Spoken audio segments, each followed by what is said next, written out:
Are you fan of musical drama and biographies? क्योंकि आज की स्टोरी इसी पे बेस्ड है। Jeongnyeon the star is born finally release हो चुका है और कैसी ये सीरीज, क्या स्टोरी है इसकी, जानेंगे सब आगे वीडियो में। लेकिन उससे पहले हेलो वेलकम, मैं डॉली, मैं आपका स्वागत करती हूँ मेरे चैनल बिंदास बंदी बोल पे। और अगर आप न्यू है मेरे चैनल पे तो वीडियो को लाइक करके सब्सक्राइब करना बिल्कुल न भूलें। ये सीरीज बेस्ड है नेवर वेबटून पे जो सेम नेम से है। जंगनॉन कहानी है 1950s की एक स्टार गर्ल की, जहाँ से कोरियन सिंगिंग एंड डांसिंग को एक नई दिशा मिली। कैसे ये खुद को बिलो एवरेज से एक्स्ट्राऑर्डिनरी में कन्वर्ट करती है, इसकी पूरी कहानी है। सो स्टोरी स्टार्ट होती है 1930s से। एक लड़की अपने फादर के साथ पंसूरी सीखने जाती है। अगर सिंपल भाषा में बोलूं तो ये मुझे फोक सॉन्ग टाइप से लगा। आगे बढ़ते स्टोरी में कुछ सालों के बाद का सीन दिखाते हैं, जहां दो लड़कियां फिश सेलिंग कर रही होती है और वो अपनी मदर के साथ रहती है। दोनों ही बहुत डिफरेंट है। जो बड़ी बहन है वो बहुत नॉर्मल एंड इमोशनल है, और दूसरी जंगनॉन जिसके पास गॉड गिफ्टेड वॉइस है, जिसे उसकी मदर हमेशा डांटती रहती है और गाना गाने से मना करती रहती है। मार्केट में अक्सर वसूली चलती रहती है और इसी के चलते वो ठीक से अपना बिजनेस नहीं कर पाते। 2 टाइम के खाने का ही जुगाड़ हो जाए, यही बहुत बड़ी बात है।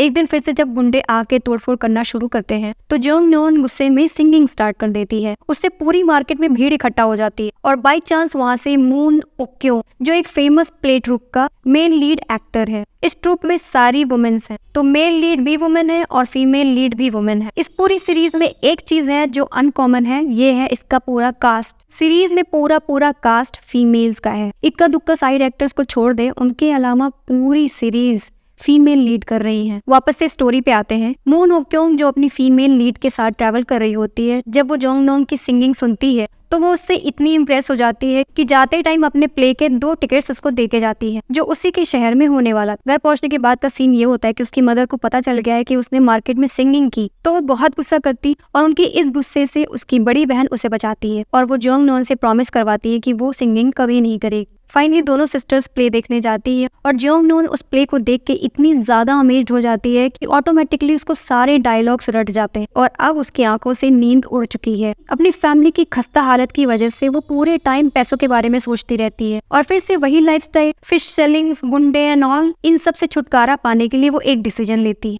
कि वो अब ऐसे नहीं जिएगी और वो मून ओक्योंग से मिलने जाती है। मून ओक्योंग एक फेमस लीड एक्टर है जो हमेशा से लाइमलाइट में रही है और इस ट्रीटमेंट से वो बहुत ज्यादा बोर हो गई। उसके पास कोई इंस्पिरेशन नहीं है आगे बढ़ने के लिए। सो वो चाहती है कि जंगनॉन उसे एक अच्छा कंपटीशन दे। सो वो उसे इसके लिए प्रिपेयर कराना शुरू कर देती है। इसी बीच उसकी मदर को पता चल जाता है कि वो सिंगिंग और डांसिंग सीख रही है, तो वो बहुत गुस्सा करती और उसे एक कमरे में बंद कर देती है। उसकी सारी स्क्रिप्ट जला के वो उससे बोलती है कि वो उसे तब तक बाहर नहीं निकालेंगी जब तक ये अपने दिमाग से ख्याल नहीं निकाल देगी कि इसे एक्टिंग नहीं करनी है या सिंगिंग नहीं करेगी। और ये सब देख के वो बहुत इमोशनल होकर रोने लगती। कई बार कोशिश करती है बाहर निकलने की, पर वो निकल नहीं पाती है। इसमें उसकी सिस्टर उसका साथ देती है क्योंकि उसे उसके सपने जेन्युइन लगते हैं और वो उसे निकाल के मून ओक्योंग के पास ले जाती है, जहाँ से दोनों ऑडिशन के लिए निकल जाते हैं। जब वो ट्रेनिंग सेंटर पहुंचती है तो ऑलरेडी बहुत लेट हो चुका होता है, तो सभी को पता चल जाता है कि मून ओक्योंग किसी को साथ में लेके आई है और वो कोई और नहीं जंगनॉन है। एक तो वो बहुत गरीब है, दूसरा मून ओक्योंग उसको फेवर कर रही है, तो सब उसे बुली करने लगते हैं, लेकिन वो सहने वालों में से नहीं है। She is very strong. और फाइनली ऑडिशन में 0 पाने के बाद सिंगिंग एंड एक्टिंग में 100 आउट ऑफ 100 पाने के बाद उसे नॉन ऑफिशियल ट्रेनिंग की पोस्ट मिलती है, जो एक एक्सेप्शन है उस ट्रेनिंग सेंटर के लिए। वहाँ की जो हेड होती है वो उसे क्लियरली बताती है कि तुम ये मत सोचना कि तुम पे कुछ फेवर किया जा रहा है, तुम्हें इसलिए एक्सेप्ट किया गया है क्योंकि मून ओक्योंग तुम्हारा फेवर कर रही है। सो एक टेम्परेरी पोस्ट है, तुम्हें कभी भी किसी भी टाइम पे निकाला जा सकता है। अगर तुम्हें सच में टैलेंट है तो तुम मून ओक्योंग को सही साबित करो। वहाँ की जो हेड है और जंगनॉन की मदर, इनका एक हिस्ट्री है जो आगे आने वाले एपिसोड्स में पता चलेगा। टोटल 12 एपिसोड की ये सीरीज, जिसका हर एक सेकंड बहुत इंटरेस्टिंग है। हर एक कैरेक्टर ने अपनी ओरिजिनल आवाज में सिंगिंग की है,